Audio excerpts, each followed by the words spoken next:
Hello दोस्तों, कैसे हो आप सब। Welcome back to job university में Prakash. Indo Tibetan border police force यानी कि आईटीबीपी में हेड कांस्टेबल के पोस्ट पर वैकेंसी निकली हुई है। हेड कांस्टेबल कॉम्पिटेंट मिनिस्टेरियल की पोस्ट है। Direct entry and limited departmental competitive examination यानी कि जो डिपार्टमेंट में ऑलरेडी वर्क कर रहे हैं उनके लिए भी ये वैकेंसी निकली हुई है, वो भी यहाँ अप्लाई करने के लिए एलिजिबल है। देखिए, एक जो वैकेंसी आप देखते हो हेड कांस्टेबल की, वो जनरल ड्यूटी रहती है। ये कॉम्पिटेंट मिनिस्टेरियल की पोस्ट है, यानी कि इसमें जो आपका वर्क रहेगा मोस्टली क्लेरिकल टाइप का वर्क रहेगा।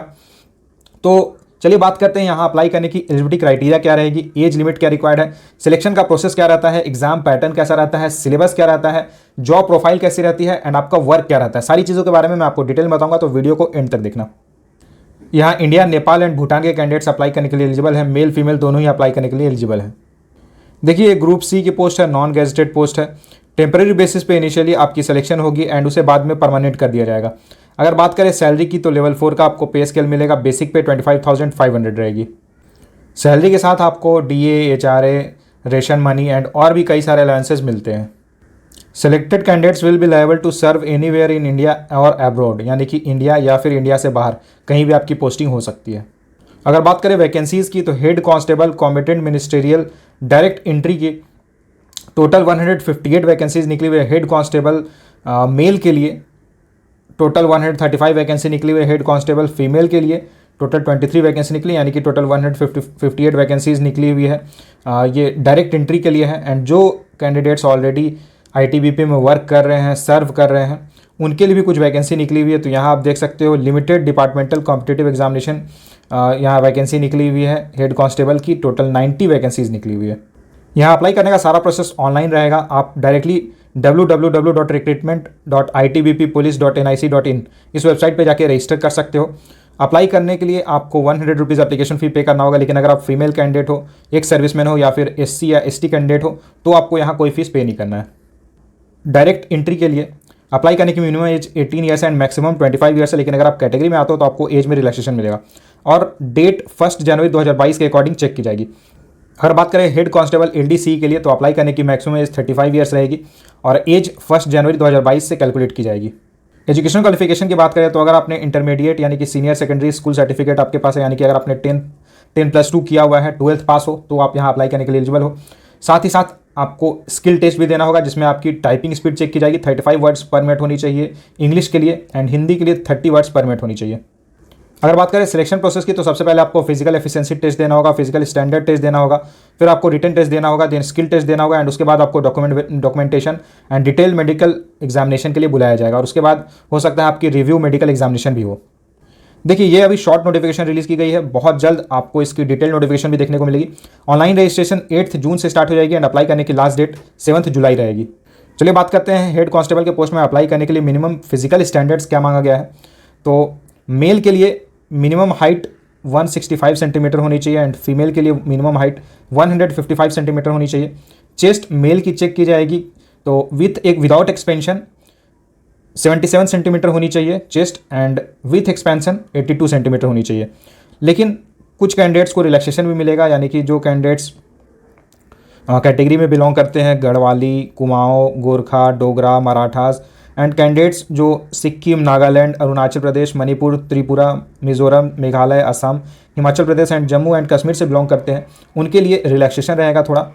साथ ही साथ जो कैंडिडेट्स एसटी कैटेगरी से बिलोंग करते हैं, यानी कि शेड्यूल्ड ट्राइब से बिलोंग करते हैं, उनके लिए भी रिलैक्सेशन रहेगा। तो रिलैक्सेशन क्या रहेगा, देखिए, मेल के लिए हाइट 162.5 सेंटीमीटर होनी चाहिए एंड फीमेल के लिए हाइट 150 सेंटीमीटर मिनिमम होनी चाहिए। साथ ही साथ मेल कैंडिडेट्स की चेस्ट 76 सेंटीमीटर होनी चाहिए without expansion, and with expansion 81 centimetre होनी चाहिए। साथ ही साथ यहाँ आपकी वेट भी चेक की जाएगी, तो ये वेट डिपेंड करेगा आपकी हाइट एंड एज के ऊपर। मेडिकल स्टैंडर्ड्स क्या रिक्वायर्ड है, तो आई साइट के रिगार्डिंग देखिए क्या रिक्वायर्ड है। The minimum distance vision shall be 6/6 and 6/9 for both eyes without correction, that is without wearing spectacles और लेंसेज, यानी कि यहाँ स्पेक्टिकल्स एंड लेंसेज अगर आपने पहना हुआ है तो आप यहाँ अप्लाई करने के लिए एलिजिबल नहीं हो। तो यहाँ आप स्टैंडर्ड देख सकते हो 6/6 एंड 6/9 होनी चाहिए, एंड ये विदाउट स्पेक्टिकल्स होना चाहिए। कुछ कंडीशंस है, जैसे कि अगर आप कलर ब्लाइंड हो तो आप यहाँ अप्लाई करने के लिए एलिजिबल नहीं हो। Candidates must not have knock knee, flat foot, varicose veins and squint in eyes. तो ये सब चीज़ें अगर है, इस टाइप की प्रॉब्लम है, तो कैंडिडेट्स अप्लाई नहीं कर सकते हैं। एंड साथ ही साथ must be mental and bodily health and free from any physical और medical defect like to interfere with the efficient performance of duties of arm forces, यानी कि मेडिकली फिट होने चाहिए एंड मेंटली फिट होने चाहिए। टैटूज़ के regarding बहुत सारे कैंडिडेट्स पूछते हैं, तो देखिए अगर कोई रिलीजियस वगैरह आपने टैटू अगर बनाया हुआ है, कुछ सिंबल या फिगर्स वगैरह बनाए हुए हैं या फिर नेम वगैरह बनाए हुए हैं, तो फिर आपको अलाउ कर दिया जाएगा, टैटूज़ अलाउड रहेंगे। साथ ही साथ अगर बात करें जैसे tattoos marked on traditional sides of the body like inner aspect of four arm, यहाँ बना हुआ है तो आपको अलाउ कर दिया जाएगा, लेकिन केवल लेफ्ट फोर आर्म नहीं होना चाहिए, यानी कि जो नॉन सैल्यूटिंग लिम्ब है या डोर्सम ऑफ हैंड्स है उसमें अलाउड है। जिस हैंड से आप सैल्यूट करते हैं, यानी कि राइट हैंड से अगर आप सैल्यूट करते हो तो राइट हैंड के फॉर्म में टैटू वगैरह नहीं बना होना चाहिए। Size must be less than 1/4 of the particular elbow और हैंड ऑफ द बॉडी, यानी कुछ कुछ कंडीशंस के साथ ही टैटूज अलाउड है। तो चलिए बात करते हैं डिटेल सिलेक्शन प्रोसेस की। तो सबसे पहले आपको physical efficiency test and physical standard test देना होगा। तो उसमें क्या क्या कराया जाएगा वो मैं आपको बताता हूँ। फेज 1 में आपका हाइट बार रहेगा। At the very beginning of recruitment process candidates will go through the height bar test, यानी कि सबसे पहले तो आपकी हाइट चेक की जाएगी। अगर आपकी हाइट प्रिस्क्राइब्ड हाइट से कम है तो आपको फिर एलिमिनेट कर दिया जाएगा। फिजिकल एफिशिएंसी टेस्ट की बात करें तो आपको फिजिकल एफिशिएंसी टेस्ट के लिए भेजा जाएगा एंड उसमें आपको क्या करना है, तो मेल कैंडिडेट्स अगर आप हो तो आपको 1.6 किलोमीटर की रेस करनी होगी, जो कि 7.30 मिनट्स में कंप्लीट हो जानी चाहिए। 11 फीट की लॉन्ग जंप करनी होगी, जिसके लिए आपको 3 चांसेस दिए जाएंगे। 3.5 फीट हाई जंप करनी होगी, जिसके लिए आपको 3 चांसेस दिए जाएंगे। अगर बात करें फीमेल कैंडिडेट्स के लिए, तो फीमेल कैंडिडेट्स को 800 मीटर्स की रेस करनी होगी, जिसके लिए आपको 4.45 मिनट्स का समय मिलेगा। 9 फीट की लॉन्ग जंप करनी होगी, इसके लिए आपको 3 चांसेस मिलेंगे एंड 3 फीट हाई जंप करनी होगी, इसके लिए भी आपको 3 चांसेस मिलेंगे। और ये टेस्ट कंप्लीटली क्वालिफाइंग नेचर का है, इसमें कोई मार्क्स वगैरह आपको नहीं दिया जाएगा, बस देखा जाएगा कि आप उसमें क्वालिफाई करो। अगर क्वालिफाई नहीं करते हो तो आपको एलिमिनेट कर दिया जाएगा। एंड अगर आप प्रेग्नेंट हो, यानी कि अगर आप फीमेल कैंडिडेट हो, प्रेग्नेंट हो, तो फिर आप अप्लाई मत करना तो ज़्यादा बेटर रहेगा, क्योंकि आपको ऐसे भी डिस्क्वालीफाई कर दिया जाएगा।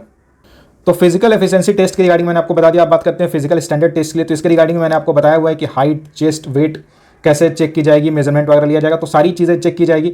हाइट के लिए हालांकि जैसा कि मैंने पहले ही बताया कि हाइट पहले ही चेक कर ली जाएगी, हाइट बार टेस्ट से हाइट चेक कर ली जाएगी एंड उसके बाद फिर मेल की चेस्ट चेक की जाएगी एंड वेट मेजरमेंट्स ली जाएगी female as well as male के लिए।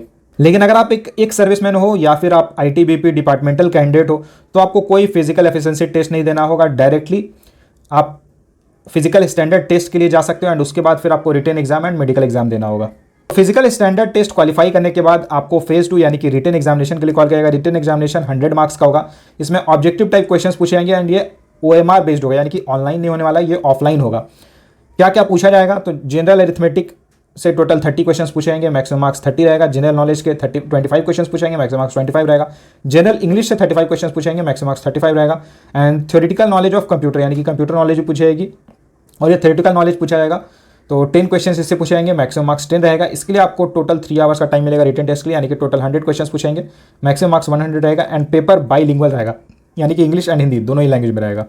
रिटन टेस्ट में मिनिमम क्वालिफाइंग मार्क्स भी रहेगी, तो जनरल कैंडिडेट्स को मिनिमम 35% स्कोर करना होगा एंड एक सर्विसमैन को भी 35% स्कोर करना होगा। SC ST एंड OBC के लिए 33% आपको मिनिमम स्कोर करना होगा। Candidates to the tune of 20 times category wise candidate vacancies will be called to appear in skill test of direct recruitment on merit basis. All candidates of LDC recruitment who qualify in written test will be called for skill test. skill test में क्या करना होगा, तो skill test में आपकी typing check की जाएगी, computer पे आपकी टाइपिंग स्पीड क्या है वो चेक की जाएगी। तो मिनिमम स्पीड 35 वर्ड्स पर मिनट होनी चाहिए इंग्लिश के लिए एंड 30 वर्ड्स पर मिनट होनी चाहिए हिंदी में। Within 10 minutes corresponding to 10,500 kdph for English typing and 9,000 kdph for Hindi typing, यानी कि की डिप्रेशंस पर आवर चेक की जाएगी आपकी। बहुत सारे कैंडिडेट्स पूछते हैं कि टाइपिंग किस फॉन्ट में होगा, तो English typing times new Roman जो फॉन्ट होता है उसमें की जाएगी and Hindi typing Mangal font में होगी। और स्किल टेस्ट भी क्वालिफाइंग नेचर का होगा, यानी कि जो आपका फाइनल मेरिट लिस्ट जो बनने वाला है वो रिटन एग्जाम में आप जितने मार्क्स स्कोर करते हो उसके बेसिस पे बनेगा। फेज 2 क्लियर करने के बाद, यानी कि written test and skill test qualify करने के बाद आपको फेज 3 के लिए कॉल किया जाएगा। फेज 3 है डॉक्यूमेंट वेरिफिकेशन। तो डॉक्यूमेंट वेरिफिकेशन में आपको सारे डॉक्यूमेंट्स लेकर जाने होंगे एंड फिर आपकी वेरिफिकेशन की जाएगी। साथ ही साथ डिटेल्ड मेडिकल एग्जामिनेशन भी ली जाएगी। और देखिए एक और क्राइटेरिया, जैसे सपोज आप डिटेल्ड मेडिकल एग्जाम देते हो, उसके बाद अगर आपको लगता है कि नहीं, हो सकता है कि कुछ मिस्टेक उन्होंने किया है, आप मेडिकली फिट हो, तो आप फिर से रिव्यू दे सकते हो, आप अपील कर सकते हो रिव्यू मेडिकल एग्जामिनेशन के लिए अलॉन्ग विथ मेडिकल सर्टिफिकेट, यानी कि मेडिकल सर्टिफिकेट भी आपको देना होगा एंड तब आप अगेन अपील कर सकते हो। इस नोटिफिकेशन की PDF मैंने टेलीग्राम चैनल पर डाल दी है। टेलीग्राम चैनल की लिंक आपको डिस्क्रिप्शन बॉक्स में मिल जाएगी, तो आप वहाँ जाके पूरा डिटेल में पढ़ सकते हो, नोटिफिकेशन देख सकते हो। और आप कमेंट करके बताना आपने कभी पहले किसी फोर्स के लिए अप्लाई किया है या नहीं, यानी कि किसी फोर्स में जॉब के लिए CAPF वगैरह में, CISF वगैरह में कभी अप्लाई किया है या नहीं। चलिए अब बात करते हैं ITBP में हेड कांस्टेबल मिनिस्ट्रियल की जॉब प्रोफाइल क्या रहती है, यानी कि आपको क्या काम करना होता है, आपकी ऑफिस टाइमिंग क्या रहती है, ड्यूटी टाइमिंग्स क्या रहती है, एंड कितनी देर तक आपको वर्क करना होता है। देखिए, head constable ministerial is responsible for drafting official desk typing work to assist the functioning of administration of field units and headquarters of ITBP। यानी कि यहाँ पे आपका ड्राफ्टिंग वगैरह का वर्क रहेगा, टाइपिंग वर्क रहेगा, और इसी कारण से आपकी टाइपिंग टेस्ट भी ली जाती है।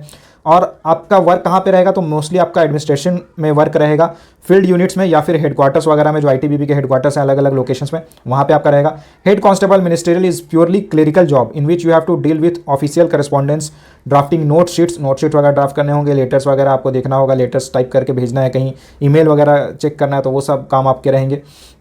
इन various sections of the unit there is 6 months training module of head constable ministerial in which weapons training is small part of basic training. यानी कि आपको वेपन्स ट्रेनिंग वगैरह भी दी जाती है, ऐसा नहीं कि आपको केवल वहाँ पे वर्क करना है, क्लरिकल वर्क करना है, तो आपको सारी चीज़ें क्लरिकल वर्क आप कर रहे हो, साथ ही साथ यहाँ जैसा कि इसका नाम है हेड कांस्टेबल कॉम्बैट मिनिस्टेरियल, तो आपको दोनों चीज़ें सिखाई जाती हैं, आपको क्लरिकल वर्क भी सिखाया जाता है, साथ साथ में आपको कॉम्बैट की ट्रेनिंग भी दी जाती है। तो ट्रेनिंग कंप्लीट होने के बाद आपकी बिल्कुल सिविलियन एम्प्लॉयज़ की जैसी लाइफ रहती है वैसे रहेगी, यानी कि 9 to 5 PM आपकी जॉब रहेगी। और ये हालांकि यूनिट टू यूनिट वेरी करता है, लेकिन आपको नॉर्मली खाकी यूनिफॉर्म वगैरह दिया जाता है। आपको जो कॉम्बैट ड्रेसेस वगैरह रहते हैं वो आपको नहीं दिया जाता, क्योंकि आपका वर्क सिविलियन टाइप का रहता है, तो उस टाइप की आपकी ड्यूटी भी रहती है। तो ये है ITBP head constable combat ministerial की जॉब प्रोफाइल। देखिए, अगर आप जनरल ड्यूटी नहीं करना चाहते, जैसे बहुत सारे कैंडिडेट्स के साथ होता है कि वो जनरल ड्यूटी में इन्वॉल्व नहीं होना चाहते हैं, क्योंकि उसमें बहुत ज़्यादा हार्ड वर्क भी इन्वॉल्व होता है, ट्रेनिंग भी बहुत ज़्यादा टफ होती है। लेकिन ये जो हेड कांस्टेबल मिनिस्ट्रियल वगैरह की जो पोस्ट रहती है, इसमें बहुत ज़्यादा आपका हार्ड वर्क आपको नहीं करना होता है, आपकी मोस्टली ऑफिस वर्क ही रहती है, यानी कि समझ लो कि डेस्क जॉब रहती है, बहुत ज़्यादा आपकी फील्ड वर्क नहीं रहती है। तो आप अगर इस टाइप के जॉब में जाना चाहते हो तो आपके लिए बहुत अच्छी जॉब रहेगी, और सिंस यहाँ केवल 12th पास रिक्वायर्ड है, तो आप यहाँ अप्लाई ज़रूर करना। तो ये थी ITBP head constable competent ministerial के पोस्ट की सारी डिटेल्स। इससे जुड़ा अगर आपका कोई भी सवाल रहता है तो आप मुझे कमेंट करके पूछ सकते हो। वीडियो को लाइक जरूर करना, ज़्यादा से ज़्यादा शेयर करना। अगर आप चैनल पर नए हो तो चैनल को सब्सक्राइब जरूर कर लेना। Thank you.